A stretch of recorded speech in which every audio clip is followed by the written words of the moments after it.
And if anyone, is really looking to either self-publish or get traditionally published, editing is the name of the game. You have to edit no matter what. So that is what we're going to talk about today. And really ways to tackle revisions where you don't feel overwhelmed, because I feel like editing is a very, very subjective process. And no two editors are going to tell you the same thing. No two beta readers are going to tell you the same thing. So a lot of this is really learning to trust your own instincts. Okay, part nobody warns you about. If you've written a book, I would also love to know who here has finished a book. But if you've written a book, it is a monumental thing. And in this industry, we talk so much about writing the book, finishing the book, and publishing the book. But we don't talk enough about editing the book and really turning your book into a great book. And what I like to focus on most are developmental edits, the macro edits, which we're really going to talk about today.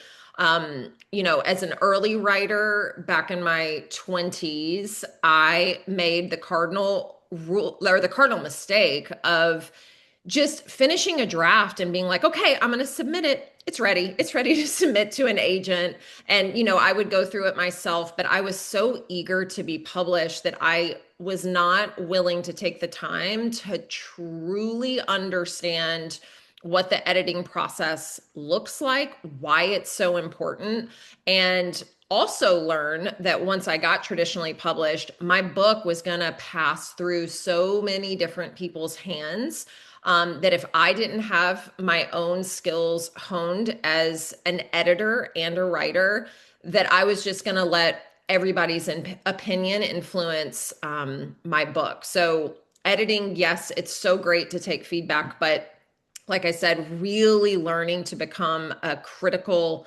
editor yourself is also really important. So what we're going to cover, we're going to talk a little bit about the emotional journey of editing. And again, if you're in the self-editing process, this might not apply to you, but if you have ever given your book to beta readers or you've hired an editor of some sort, there are different stages that you go through. And almost all of my writer friends who are traditionally published, we joke about this. I actually ended up writing a newsletter about this and then sent it to see if we could do a symposium about it, because no matter how many books you write, how many times you go through the editorial process, it can be really overwhelming and send you through all different sorts of emotions. We're also really going to talk about critique versus identity and the difference, like learning to separate your worth as a writer from your work. They are two completely different things. I think it's sometimes easy to think like, oh my gosh, somebody gave me critical feedback, so I'm a terrible writer, and that is simply not true. And then, as I mentioned previously, my favorite part is really discussing the macro edits versus the micro edits and what that means and when to do which part.